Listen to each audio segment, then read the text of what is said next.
Ok, miles de disculpas, tuvimos un pequeño fallo técnico, pero ya regresamos con Don Clinton. Nos está explicando de la curva y la contracurva, que es muy interesante. Si quiere, retomamos el tema, Don Sí, Clinton. yo le decía que los dos enemigos, ya ellos oyeron que los dos enemigos de un ferrocarril son las pendientes y las curvas, sobre todo las cerradas.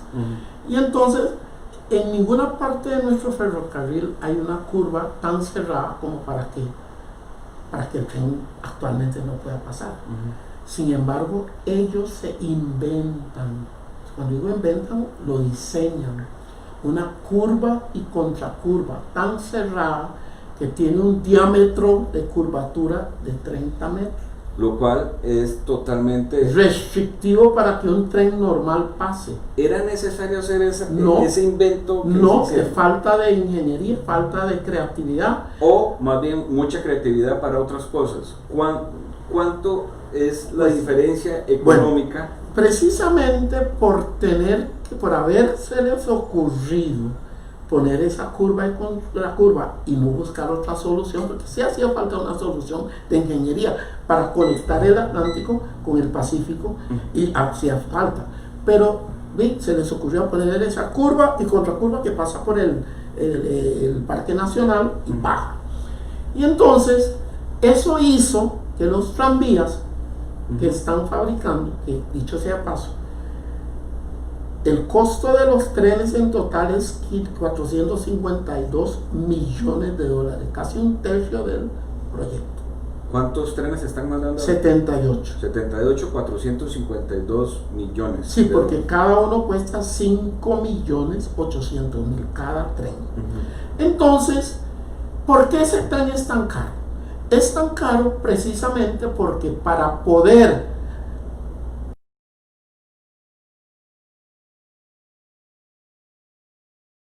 hacer un tren especial, y al hacerlo especial es muy caro.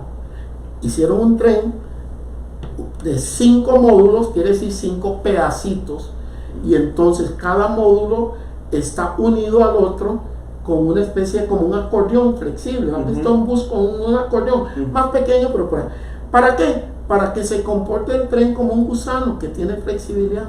Muy bonito y lo que quiera, es muy caro. ¿Cuánto es la diferencia entre... Si lo hubieran hecho normal, como los trenes incluso que van a traer entre unos días ¿de dónde era? De Japón. No, los trenes de dónde? De China. De China. De China. Hubieran hecho 2 módulos, 2 pedazos nada más, que es normal. Hicieron 5 pedazos para poder dar vuelta. Y entonces esa ocurrencia nos está costando 2 millones de dólares aproximadamente cada tren. ¿Por qué? Porque un tren de 2 módulos, sin ese complique, costaría como pongámosle mucho, 3.800.000 en vez de 5.800.000. Entonces son 2 millones multiplíquete 2 millones de desperdicio por 78, 156 millones de dólares. Por eso yo no exagero cuando digo que este proyecto es un homenaje al desperdicio, a la ineficiencia, a la inseguridad y a la ignorancia. No, a mí sinceramente me da mucha pena. O sea, en un momento en el cual nuestro pueblo la está pasando tan mal, pero tan mal que se disparan los índices de pobreza, se dispara el desempleo. Acaban de entrar el impuesto a la canasta básica, ¿verdad? Que para eso era canasta básica, para que la palabra misma lo dice, canasta, ¿verdad? Básica no puede llevar impuesto porque es para que los pobres se puedan alimentar. Exactamente, a mí me da una pena cómo quieren desperdiciar y meternos, no solamente a nosotros, porque nosotros ya vamos de salida, Don Clinton, yo digo para nuestros hijos y nuestros nietos, porque esto va a ser un préstamo a 30 años. Que el pueblo costarricense, porque no es nadie más que el Estado, no, el Estado somos nosotros, eso es usted, somos todos los que pagamos, los que cotizamos de una forma u otra, y la verdad es que como se va descubriendo cada vez más y más este tema del tren eléctrico, uno dice, pero es realmente un desperdicio de dinero en un momento de crisis, que tenemos más que una pandemia de salud, tenemos una pandemia social. Sí, Tenemos una pandemia social, hay gente que la está pasando mal. Y bueno, y por eso es que tenemos que denunciar esto, para que la gente entienda por qué es que nos oponemos. No es que nos estamos oponiendo al desarrollo, en lo más mínimo. Es más, hablaba yo con don Miguel Carabajías y me contaba que cuando ellos salieron en el 2014, yo estaba ahí. Se presentó un proyecto de 650 millones de dólares que era muy parecido en las necesidades, en todo lo que va a cubrir este tren, y que no teníamos que endeudarnos a nivel internacional. O sea, yo no entiendo, don Clinton, o sea, en verdad es para llamar y ponerse sumamente molesto. O sea, cómo un proyecto pasó de 650 a 1550, un proyecto que nos lo íbamos a autofinanciar, que no teníamos que hacer préstamos, que no íbamos a tener que vender nuestra soberanía de transporte, ahora se lo tenemos que vender a la parte económica. Y entonces uno, digamos, como la ruta 27, por lo menos el que lo quiere utilizar paga, pero el consorcio que la cogió no nos está pidiendo nada al Estado. Pero estos todavía llegan, la cogen, van a cobrar el tiquete, y el Estado tiene que seguir subvencionando. Bueno, precisamente, eso es el horror. Uno de los tantos, es que hay tantos horrores. No hablé de la seguridad, pero hablemos de la parte financiera. Resulta ser que por cada persona que se monta al tren, asumiendo que el cálculo de la cantidad de gente que dicen que van a llevar es así, que yo tengo mis dudas. 200,000 personas. No, pero digamos en total anual, dicen que son 50 millones. 50 millones. Pero yo le voy a decir algo, yo no estoy seguro. Y además, si fuera así antes del coronavirus, ahora yo puedo decirle que estoy casi seguro que va a ser mucho menos. Porque los empresarios se dieron cuenta que para qué alquilar un local tan grande si mis trabajadores pueden trabajar desde su casa y producirme el mismo resultado. Y ellos no se desplazan pagando pasajes, a todo el mundo les conviene. Entonces créame que el nuevo normal después del coronavirus, no digo que todos, pero un gran número de gente ya no va a viajar a trabajar de su casa. Sí, claro. Entonces eso puede hacer, voy a poner un caso hipotético, de que el tren solo lleve 30 millones de personas. Divida usted 150 millones de dólares al año, porque no creo que sea menos, de subsidio, entre 30 millones de personas, da $5 por día. Quiere decir, mi querido diputado Dolalescu, que cada vez que usted o yo o cualquiera se monta al tren, paga un poco más que $1. Y él es $2, pues yo uno para ir y otro para regresar, $2. Y el Estado tiene que darle $10, 5 para ir y 5 para regresar. ¡Qué horror! Sí, y no pueden decir que no, porque no tienen los números. Sí, exactamente. Puede ser cualquier cosa. No, es que a mí, cuando nos llegaron nos dijeron que es que se van a transportar diariamente 200,000 personas que van a utilizar el tren. Y díganme ustedes de dónde sacaron esa cifra tan alegre. Pues ni es tan alegre. Asumamos que sea alegre. Pero te voy a decir algo. Usted sabe que ese tren no va a llevar gente que viene, que baja de Coronado, ¿cómo se llama? Guadalupe, o sea, Goicoechea, ni Moravia. Y solo ahí, sin contar Coronado, son 208 millones, 208,000 personas, la misma cantidad que dice que va a llevar el tren. Y no tomo, es que el asunto es este. Esta vía es una vía marginal, en el buen sentido de la palabra, porque va al margen de la ciudad. Exacto. Y entonces, donde está la aglomeración de gente, o sea, va donde no vive la gente. Porque toda la gente, Coronado, Guadalupe, eso, desamparados, la abuelita, los Atillos, que son populosos, Acerrí, Escazú, no va a pasar por ahí. Y por eso es que ese es el problema, que es un sistema marginal, y por eso la cantidad de gente que va a llevar es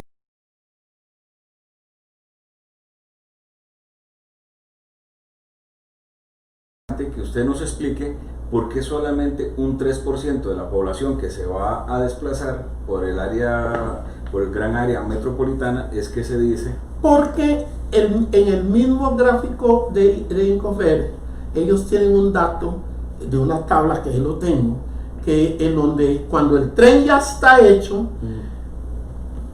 en total va a haber 1.350 millones. Otro dato dice que son, creo que en el Estado de la Nación o por ahí, pero para el caso es lo mismo.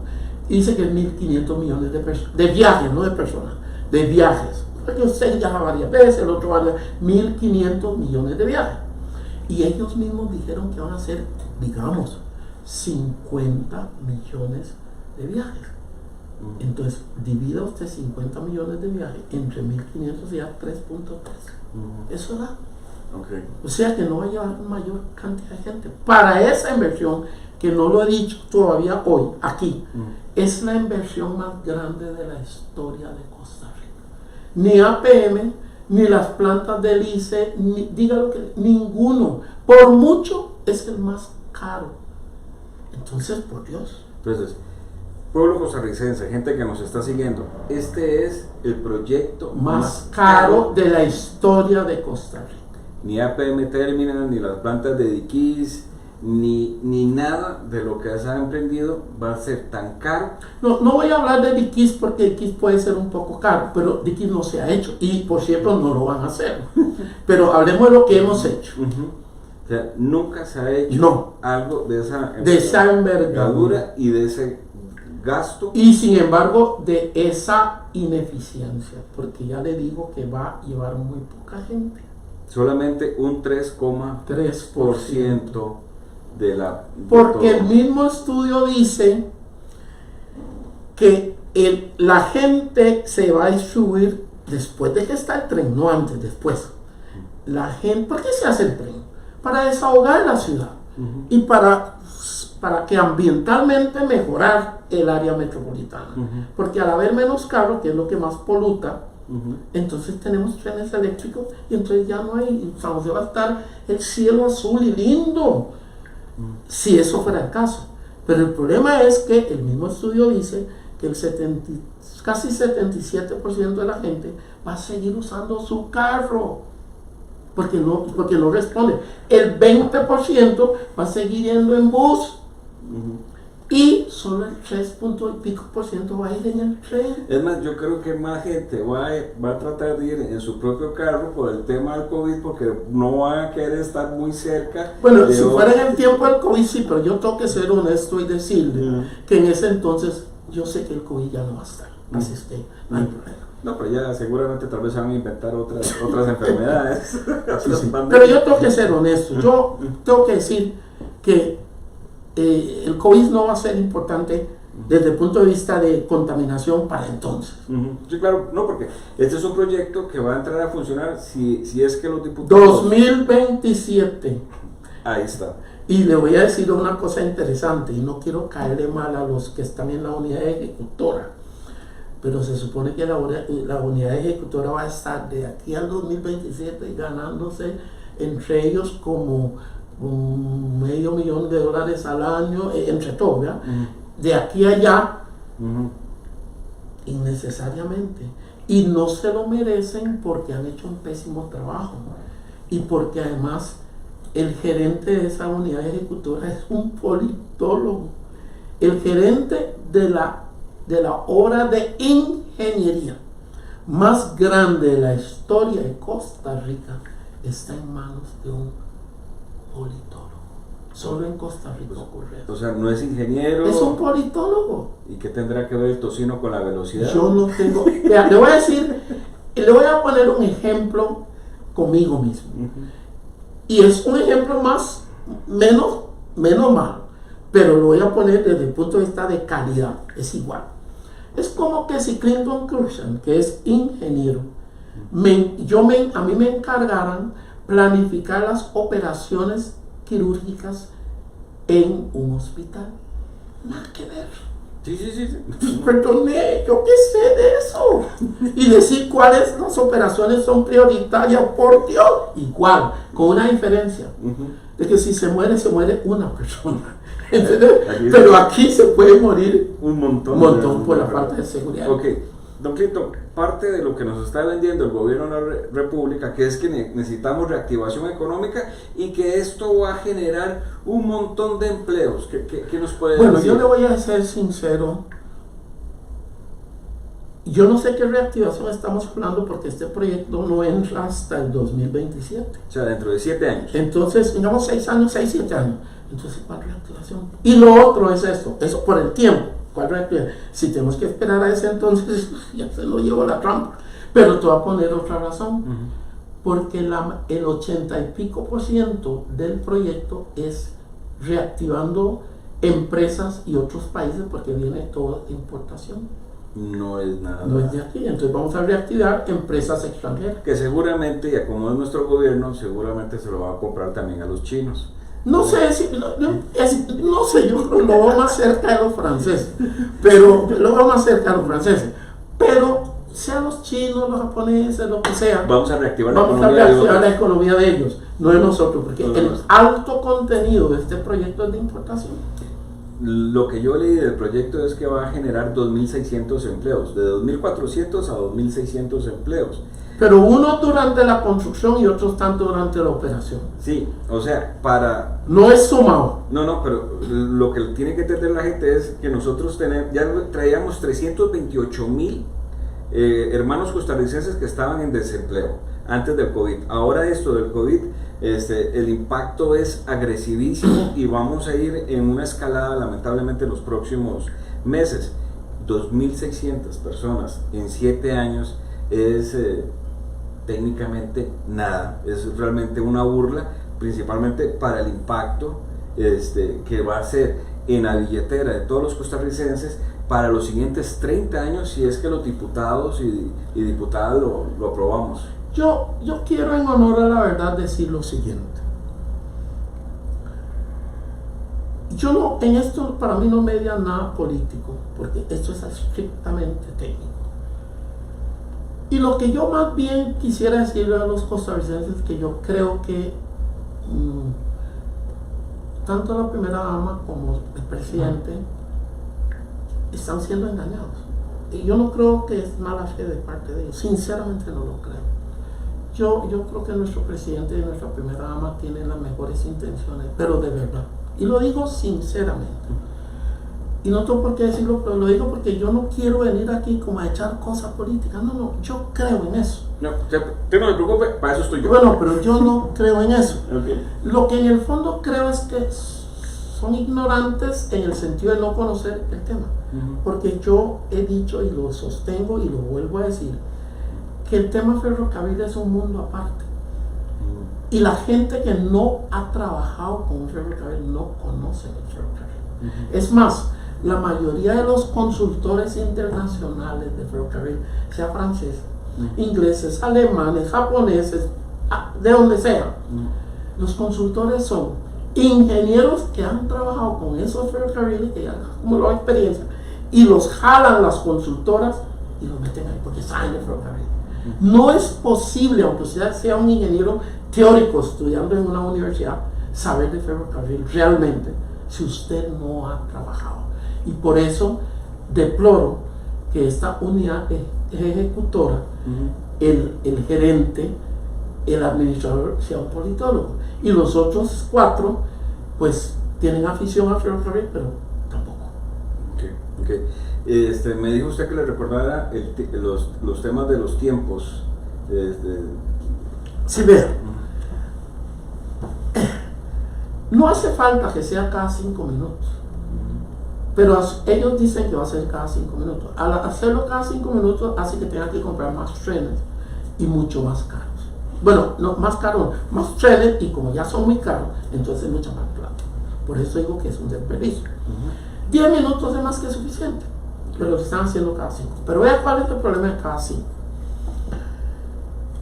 Un tranvía no tiene carrocería. La carrocería es aquella cosa fuerte, la estructura fuerte que tiene un auto, es el chasis, llamémoslo así. No tienen chasis. ¿Por qué? Porque un tranvía anda en la ciudad a 25 kilómetros por hora, no se van tantas. Sí. Hasta obedecen al semáforo y todo. Sí. Es como un auto más que anda ahí, Sí. largo. Entonces no tienen esa condición, son muy bajos, están a 30 centímetros del suelo. No hay nada que no se puede defender. Por eso el problema en este caso, porque un interurbano sí tiene chasis. Entonces, ¿por qué es importante eso? Porque corriendo en algún momento a 70 kilómetros por hora, y como hay más de 200 o como 200 pasos a nivel abiertos, que van a poner una vaina ahí, pero a veces pasan ganado y se meten a la línea y todo. Un tren a esa velocidad con 600 personas, 500 de pie agarrado así, es un horror lo que se mete el ganado dentro de la cabina, porque aquello no tiene estructura. Y entonces es una matazón, la gente sale volando. Y ve qué paradoja. El lema de un ferrocarril, ¿usted sabe cuál es? Y estoy seguro que ellos van a oír ahora que yo les estoy diciendo que no lo saben. El lema de un ferrocarril es seguridad ante todo. O sea, cualquier cosa está por debajo de la seguridad en un ferrocarril. Y aquí hay un descuido total de la seguridad. Entonces, aquí la gente puede salir volando y gente de pie. Ven, en los buses ya el país hizo regulación de cuánta gente puede andar en un bus de pie. Y en el tren no va a haber 80% de la gente de pie. Sí, porque así están hechos. Y lo otro es para desahogar y que no haya mucha congestión. Como pasa cada 5 minutos, quiere decir que en un sentido y otro es cada 2,5 minutos. Entonces quiere decir que muchos de esos barreras van a quedar cerradas por un gran rato y los carros haciendo fila para pasar va a ser otro problema de congestión. Entonces, eso es lo que yo quería preguntarle, porque cuando bajan las barreras dura como 15 segundos, 20 segundos. Más. Acá, algunos dependiendo 30 segundos. ¿Verdad? Entonces, mientras que pasa el tren o pasa el otro y sube y corre. No, en horas pico van a bloquear todo. Entonces, van 200 cruces.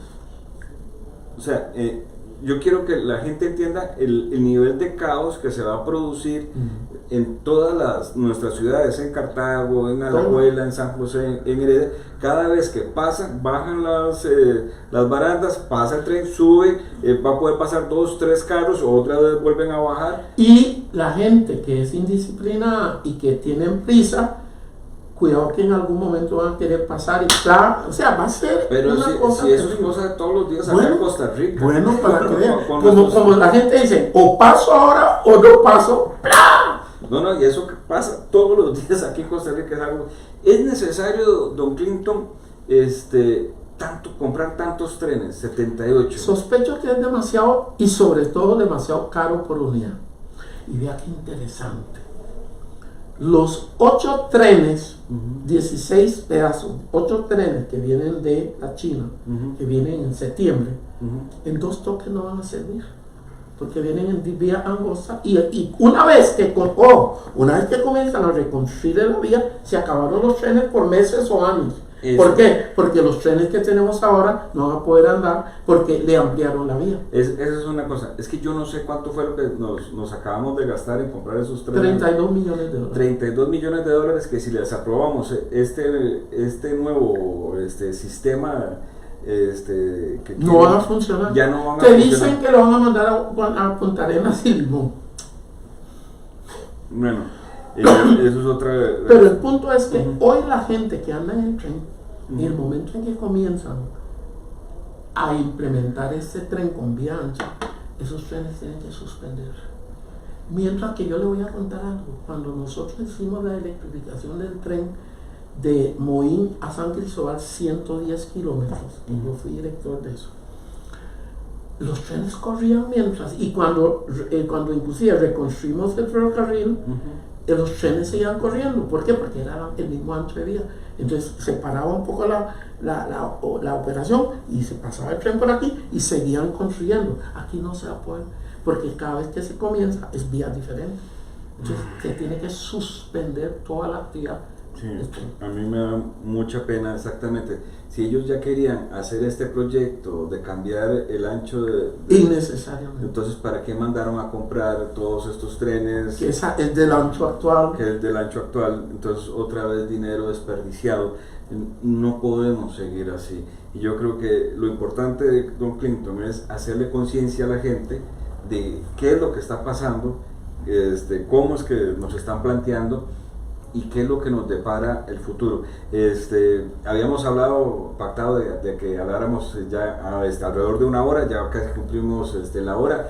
No sé si usted quisiera decirle más, porque hace un rato vi que había alrededor de 1500 personas viendo la entrevista cuando se nos cayó el sistema y ahora que regresamos. No, vea, solo es un comentario general. La verdad es esto: nosotros tenemos un problema en el país muy serio, porque el Ministerio de Transportes, que es un ministerio de obras públicas y transporte, históricamente ha sido un ministerio de carreteras. Ese es no le echo la culpa a don Rodolfo Méndez, estoy diciendo un problema que tenemos que hay. El Ministerio de Transporte nunca ha entendido que es un ministerio de transporte, y en cuyo caso tiene que entenderse de transportes por agua, ya de mucha prioridad a ese, que es el transporte más barato, el por agua, que tiene que darle importancia al transporte de ferrocarril, que es el segundo más barato, y tiene que darle, por supuesto, lo que le dan importancia es el transporte por carretera, que ese es el que le dan importancia, y el último, por caro, es el de aire. Entonces, ¿por qué digo eso? Porque es curioso que en 1924 pudimos tener un ferrocarril eléctrico al Pacífico.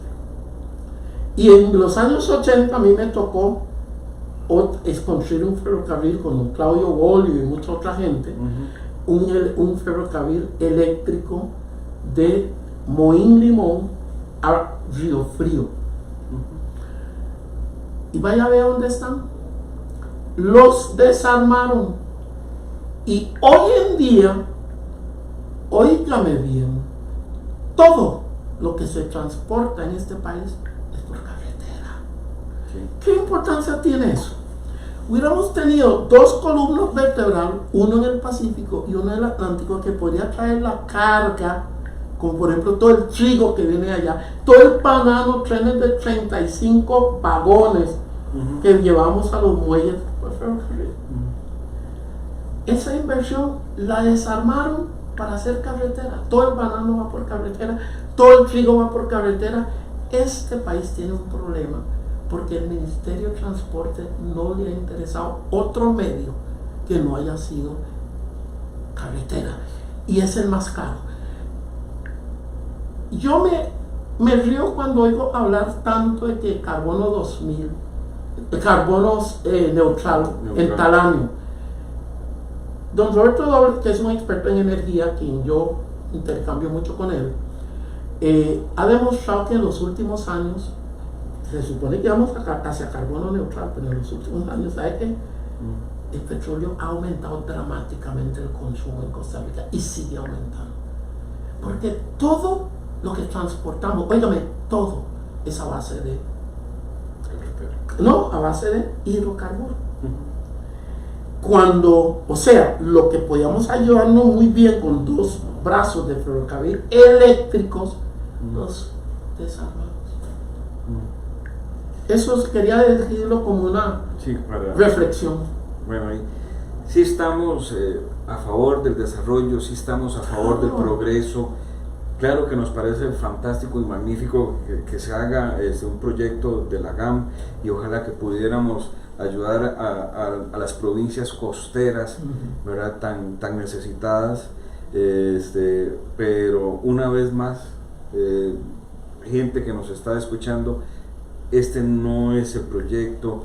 No nos vendamos para los siguientes 30 años de nuestra vida, porque 160 millones son 4.800 millones en 30 años, así, y con eso podríamos construir cientos de hospitales miles y miles de casas de escuelas. Están en mal estado. Y además que es algo que va a ayudar solamente a a un 3,3% pero sobre todo la gente de la GAM, ¿verdad? Del gran área metropolitana, y nuestros hermanos de Guanacaste y nuestros hermanos de Limón y la gente de Talamanca tienen que pagar por un sistema que nunca van a usar. Exactamente, porque todo ese dinero le va a costar al que está en las tablillas, en los chiles, a como el que está en Zigzagola, va a tener que estar pagando de su bolsillo algo que ellos para subsidiar eso. Para subsidiar. Y para pagar el crédito. Porque ahí no estamos metiendo la deuda del crédito. Está en buenas condiciones, el crédito está en buenas condiciones, pero hay que pagar. Pues, claro, y llegan y nos dicen, no, pues cójanlo ahora y lo empiezan a pagar dentro de 5 o 6 años. Sí, claro, cuando empieza a funcionar en 2027. Esa historia de la reactivación económica, como decimos en San Carlos, mientras que crece el pasto se me muere la vaca de hambre. De nada me sirve a mí saber que en tanto tiempo vas a tener pasto. Sí, o sea, ¿de qué nos sirve a mí que le va a dar trabajo a 2.600 personas dentro de 7 años? Yo ocupo algo ya, ahora, para reactivar la economía, y es una falacia que digan que esto va a venir a reactivar la economía. No es de recibo lo que nos están diciendo. Podríamos seguir hablando muchas cosas, pero muchísimas gracias, don Clinton. Realmente fue un verdadero placer de charlar con usted, y espero, si Tatica Dios quiere, tenerlo en la comisión. Ya logramos que en la comisión lo podamos recibir, y que usted llegue y que nos explique bien, como yo oí su charla la primera vez, de cuáles son las falencias de este proyecto, y que en un futuro cercano sí podamos presentar un proyecto acorde a nuestra realidad, porque yo creo que todos los costarricenses nos gustaría tener en el patio de nuestra casa los jardines colgantes de Babilonia, pero si el bolsillo solamente me alcanza para una guaria morada, pues bendito Dios que tengo mi guaria morada. Es muy linda, por cierto. Y muy orgullosos nosotros de nuestra guaria morada, y ya veremos en un futuro si nos compramos los jardines, pero en este momento no nos da el bolsillo para estar gastando y meter nuestro futuro, y esta inversión, como dice usted, es un monumento al desperdicio, es un monumento a la ineficiencia, es un monumento a la inseguridad, y es un monumento a la ignorancia. Yo creo que no hay más palabras. Muchas gracias, don Clinton. Bendiciones. Mucho gusto. Y